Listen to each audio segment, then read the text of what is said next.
বাবা নিয়ে আসছিল এই জায়গায়, বাবার এখানে একটু পুজো আশ্রয় করার জন্য সেইভাবে বাবার এই জায়গায় করি। 450 বছর আগের ইট। আর সন্ধ্যা নামলেই এই মন্দির থেকে নেমে আসে রাজকন্যা অভয়ের কান্নার আওয়াজ।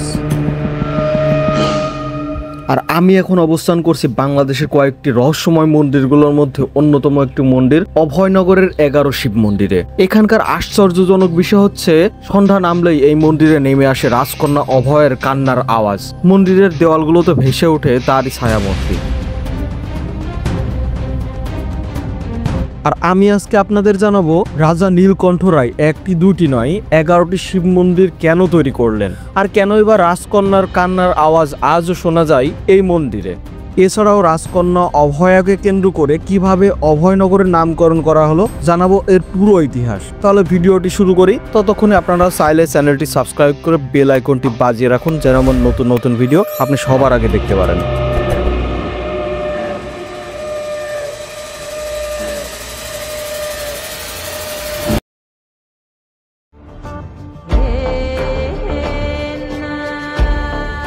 আর এই মন্দিরে যাওয়ার জন্য আমাদের খুলনা থেকে যেতে হবে হচ্ছে ফুলতলা। আর ফুলতলা থেকে আমাদের একটি নৌকায় করে নদী পার হওয়া লাগবে। তো চলুন আমরা যাই।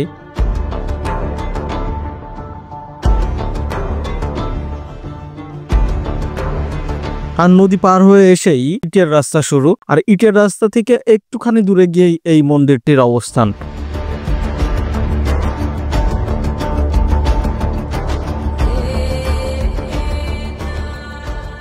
আমি এখন অবস্থান করছি যশোর অভয়নগর, প্রায় 400 বছর আগে তৈরি একটি মন্দির, সেটা হচ্ছে শিব মন্দির।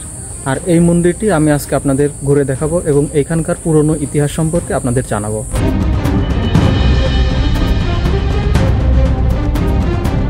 রাজা নীলকণ্ঠ রায় চাষড়া রাজবংশের উত্তরসূরি ছিলেন। এছাড়াও শাসক হিসেবেও তিনি বেশ পরিচিত ছিল। এছাড়াও তিনি রাজা প্রতাপাদিত্যের বংশধর ছিলেন বলে জানা যায়। তিনি ভৈরব নদীকে কেন্দ্র করে তার রাজ্য শাসন করতেন। যতটুকু জানা যায় রাজা নীলকণ্ঠ রায়ের একটি মাত্রই কন্যা ছিল। তিনি রূপে এবং গুণে ছিলেন অনন্য। রাত্রি মানে হঠাৎ চুরি হয়েছে। আমি যে আগে একবার খুলনায় এক গুরু ভাই সেরকম গুতার গাথায় চলে গেল, তারপর তার আগে আর এক গুরু ভাই এসে গুতার গাথায় চলে গেল। কি ব্যাপারে বন্ধ কেন বন্ধ কেন তা তো আমি জানি না, আমিও তো জানি না। বর্জার মধ্যেই আমি কাজ করতেছি আর শুনতেছি। আপনারা আপনাকে জিজ্ঞেস করেন কয়েন তেহেন করেন জিনিস যাচ্ছে। হ্যাঁ হ্যাঁ আমি চিনি। জিনিস যাচ্ছে এসে ফিরে যাবে।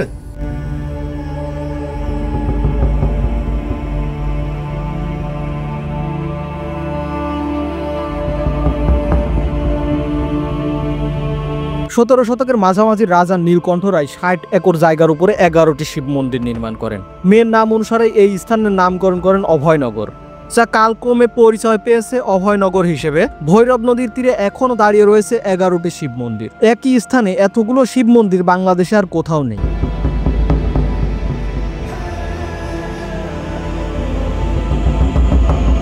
রাজা নীলকণ্ঠ রায় মন্দিরগুলো তৈরি করেছিলেন ব্রিটিশ শাসনামলে। তৎকালীন সময় চুন, সুরকি এবং ইটের ব্যবহার করেছিলেন বলে জানা যায়। পূর্ব ও পশ্চিম সারিতে 4টি করে মোট 8টি মন্দির।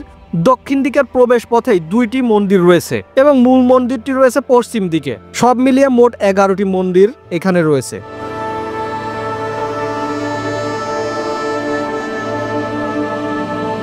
জানা যায় প্রত্যেকটি মন্দিরে আগে একটি করে শিবলিঙ্গ থাকলেও এখন শুধুমাত্র মূল মন্দিরটিতেই শিবলিঙ্গ রয়েছে। রাজা নীলকণ্ঠ রায় যখন এই 11 শিব মন্দিরটা তৈরি করে তখন কিন্তু প্রত্যেকটা যে মন্দির রয়েছে মন্দিরের মধ্যে একটা করে শিবলিঙ্গ স্থাপন করেছিল। কিন্তু কালের বিবর্তনে এগুলো আস্তে আস্তে মানে বিভিন্ন দুষ্কৃতী মানুষরা চুরি করে নিয়ে যায়। এখন বর্তমান শুধুমাত্র 2টা শিবলিঙ্গ আছে। তারপরেও এইগুলো কিন্তু আসলে রেপ্লিকা টাইপের, মানে ডুপ্লিকেট টাইপের আর কি, পরবর্তীতে আসলে স্থাপন করা হয়েছে।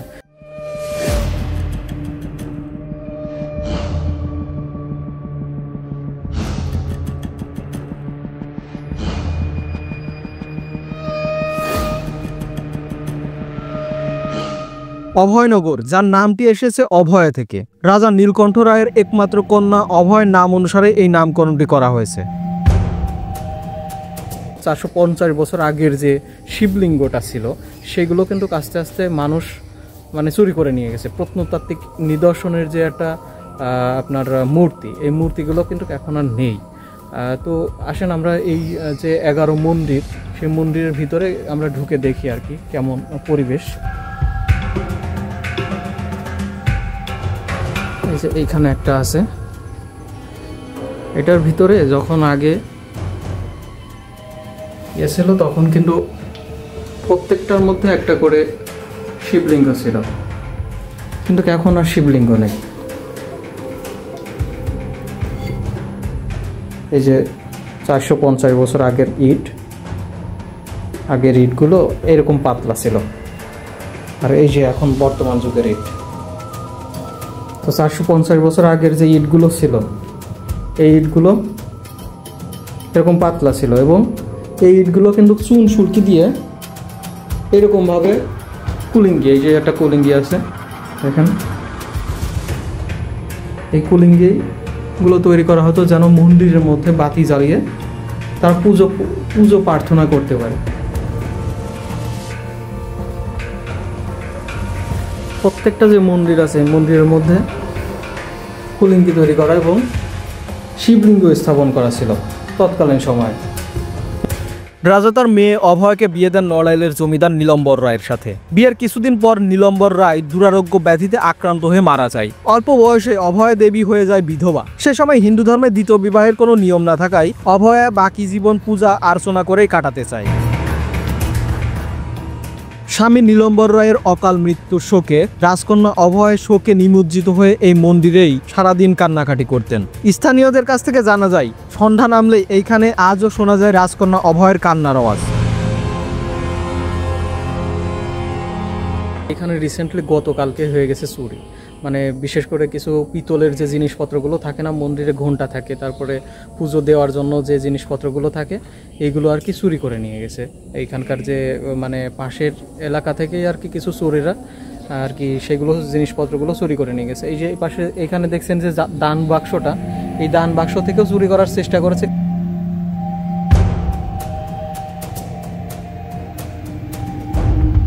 অভয়া বাকি জীবন পূজা অর্চনা করেই কাটাতে চায়। তাই রাজা নীলকণ্ঠ রায় মেয়ের অনুরোধে 11টি শিব মন্দির স্থাপন করেন এবং মেয়ের নামেই নামকরণ করেন অভয়নগর। তবে আপনাদের মনে আসতে পারে কেন 11টি শিব মন্দির স্থাপন করা হলো এইখানে। মূলত হিন্দু ধর্ম অনুসারে বিষ্ণুর 10টি অবতার রয়েছে, যাদের ধর্ম প্রতিষ্ঠার জন্য এবং অধর্মকে বিনাশ করার জন্য পৃথিবীতে আবির্ভূত করা হয়েছিল। তাহলে বোঝাই যাচ্ছে 10 অবতারের জন্য 10টি মন্দির এবং মহাদেব বিষ্ণুর জন্য বড় মন্দিরটি স্থাপন করা হয়েছে।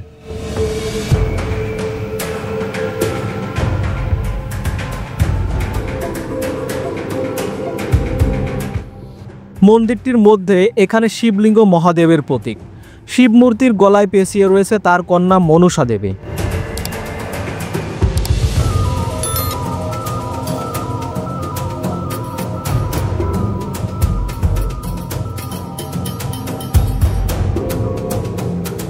এই মন্দিরটি স্থানীয়দের কাছে একটি পবিত্র স্থান হিসেবে পরিচিত। প্রতি বছর শিবরাত্রি এবং চৈত্র সংক্রান্তিতে এখানে বড় ধরনের একটি মেলা বসে, যেখানে দূর দূরান্ত থেকে ভক্তরা ছুটে আসেন।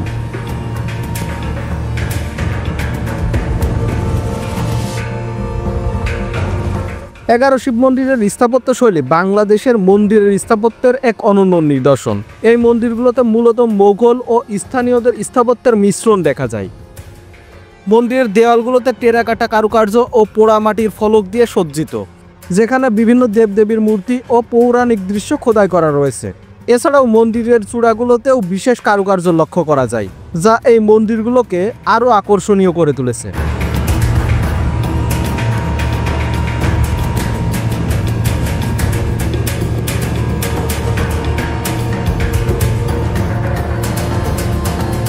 প্রায় 4 শতাব্দী আগে নির্মিত 11 শিব মন্দির আজও মাথা উঁচু করে দাঁড়িয়ে রয়েছে। এই প্রাচীন মন্দিরগুলো শুধু স্থাপত্য নয়, এটি আমাদের ঐতিহ্যের অমূল্য রত্ন।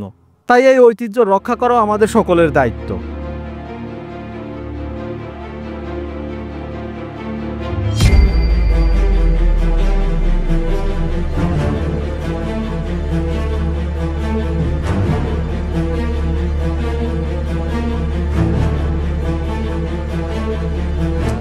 ছোট ছোট ইটের টুকরো বেঁধে মনের আশা পূরণের জন্য মন্দিরের সামনে অসংখ্য ইট ঝুলিয়ে রাখা হয়েছে, যা ধরাবাঁধা নামে অধিক পরিচিত। ধারণা করা হয় এই মন্দিরে ইটের টুকরো বেঁধে রাখলে তার মনের আশা পূর্ণ হয় এবং পরবর্তীতে মনের আশা পূর্ণ হওয়ার পরে ইটগুলো আবার খুলে রাখা হয়।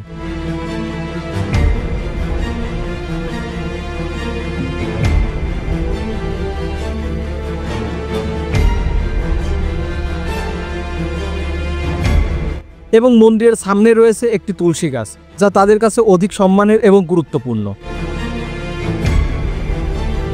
আচ্ছা, রাত হলেই নাকি এখানে রাজকন্যা অভয়ের কান্নার আওয়াজ পাওয়া যায়, এটা কি সত্য? হয়, আমিও শুনেছি কিন্তু আমি কখনো দেখিনি।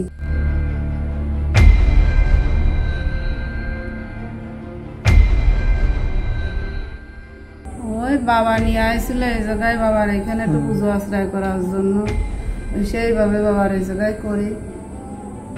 আর বাকি জীবন করার ইচ্ছা আছে, এখন দেখি উনি কি করে। কিন্তু কালকে বিশাল কষ্ট হয়েছে এটাই। না, একটা জায়গায় থাকলে তো সেটার প্রতি তো মানুষের একটা মায়া তৈরি হয়। বাবার এখানকার তা দিয়েই বাবারই আমি করি, আমি কোনো যে নিজেরটা কিছু তা নাই, বাবার এখানেই বাবার তা দিয়েই বাবার সব করেছিলাম। কিন্তু ভাগ্যেই নেই বলেই নিয়ে গেছে।